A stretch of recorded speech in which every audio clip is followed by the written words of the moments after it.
अधर्म सापेक्ष है, और अधर्म सापेक्ष देश भारत हो नहीं सकता। ये धर्म प्राण जनता है, इसके रग रग में धर्म निवास करता है। 2-3 घटनाएं अभी इस बीच में बड़ी हृदय को पीड़ा देने वाली हुई। अभी एक अकल के दिवालिये नेता ने तमिलनाडु के कहा कि सनातन धर्म को कोरोना की तरह नष्ट हो जाना चाहिए। भैया, तेरे अगर अकल का दिवाला निकल गया है तो उसके लिए हम क्या कर सकते हैं? संसार में जितने मत, मजहब, पंथ और इज़्म हैं, उनका कोई ना कोई प्रवर्तक है, किसी ने उनको उत्पन्न किया है। इस्लाम कब से? बोले मोहम्मद से।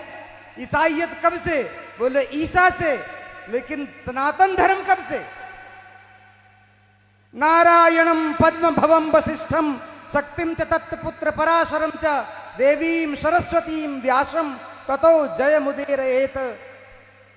व्यासं सुखं गौड़ पदं महांतं गोविंद योगींद्र मथास्य शिष्यं तम त्रोटकम वार्तिक कार्यमन्य अस्मद गुरोह संतत मानतोष्मी। हमारी परंपरा भगवान नारायण से शुरू होती है, और नारायण से शुरू होकर के और इन आचार्यों के रूप में आज तक हमारे सामने विद्यमान है। इसका न कोई आदि है, न कोई अंत है, न इसका कोई जनक है, न कोई प्रवर्तक है। ये सनातन है, और सनातन को तो इतने लोग आए इस धरती पर, हूण, शक, यवन, मुगल, अंग्रेज, वो नहीं नष्ट कर पाए, तो नालायक तू क्या नष्ट करेगा?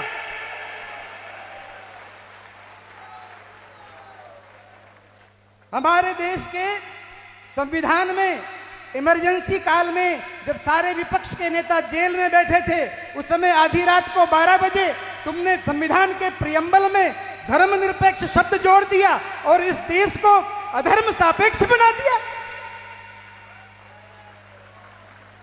तुम्हारे बाप का ये देश है। हमारे पूर्वजों ने इस संविधान को इसलिए स्वीकार नहीं किया था कि देश के 75 साल बाद भी हिंदू अपने अधिकारों के लिए संघर्ष करें। हमारे देवस्थान सुरक्षित नहीं, हमारी पूजा पद्धतियां सुरक्षित नहीं, हमारे जीवन के मूल मानबिंदु सुरक्षित नहीं। अगर आवश्यकता हो तो ऐसे संविधान को आमूल चूल परिवर्तन करके उसको बदलना चाहिए। और ये मैं किसी आवेश में नहीं कह रहा हूं, ये मैं किसी आवेश में नहीं कह रहा हूं।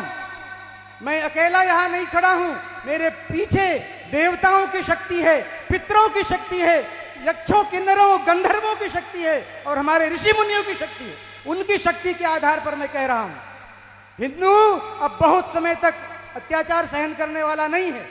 अपने अधिकारों के लिए भैया मिमियाना बंद करो, और दिनकर के पदों के साथ स्वर में स्वर मिला करके कि विकराल काल मुंह खोलेगा, फणसेश नाग का डोलेगा, याचना नहीं अब रण होगा और संग्राम महाभीषण होगा। अगर इस तरह से स्थिति रही देश की तो ये ठीक नहीं है। संपूर्ण हिंदू समाज, अगड़ा पिछड़ा, ऊंच नीच, छोटा बड़ा, इन सबको जो जातियों में बांटने का समीकरण चल रहा है। अभी थोड़ी देर पहले राजनेता आए थे और कहा हमने इस जाति को ये दिया, उस जाति को वो दिया, उस जाति को वो दिया, उस जाति को ये दिया। अरे नालायकों, तुम क्या दोगे? समाज को बांट बांट करके सत्यानाश कर दिया, और आज भी समाज को बांटने का प्रयास कर रहे हैं। शर्म नहीं आती तुमको? अब हिंदू समाज इस चक्कर में आने वाला नहीं है भैया। सभी लोग एक स्वर में हिंदवा सहोदरा सर्वे न हिंदू पतितो भवे। हिंदू एकमात्र भारत माता की संतान है, और वो न कोई ऊंचा है न कोई नीचा है। एक स्वर में सनातन धर्म की रक्षा होनी चाहिए। पार्टियां आएंगी जाएंगी, सरकारें आएंगी जाएंगी, पर ये राष्ट्र रहना चाहिए, ये धर्म सुरक्षित रहना चाहिए।